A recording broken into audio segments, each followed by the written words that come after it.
এখানে যে প্রশ্নটি নিয়েছি, প্রশ্নটিতে বলেছে একটি লম্ববৃত্তাকার চোঙের বক্রতলের ক্ষেত্রফল যত বর্গমিটার, চোঙটির আয়তন তত ঘনমিটার, চোঙটির ভূমির ক্ষেত্রফল নির্ণয় করো।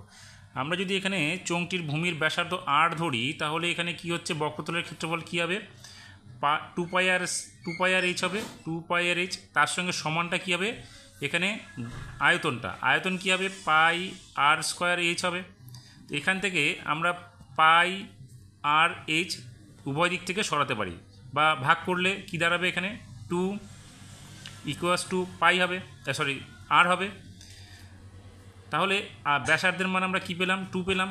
এবার আমাদের কি চাইছে, ভূমির ক্ষেত্রফল। তার ভূমির ক্ষেত্রফল কী হবে, পাই আর স্কোয়ার। তার মানে হচ্ছে পাই আর স্কোয়ার হলে কী হবে, 22/7 ইন্টু 2 এর স্কোয়ার বর্গ মিটার। তাহলে কত হচ্ছে, 22 ইন্টু এখানে 2 এর স্কোয়ার করলে কত হবে, 4/7 বর্গমিটার। তার মানে এখানে কত হচ্ছে, 88/7 বর্গমিটার। এবার এটাকে যদি আমরা ভাগ করে দিই, তাহলে কত দাঁড়াবে, 7 একে 7, এখানে 1 বাজবে, এখানে হচ্ছে কত, 8। তার মানে 7 দুগুণে 14, এখানে 4 বাজবে, অর্থাৎ 4/7। তার মানে কি হচ্ছে, 12/4/7 বর্গ মিটার হচ্ছে ভূমির ক্ষেত্রফল।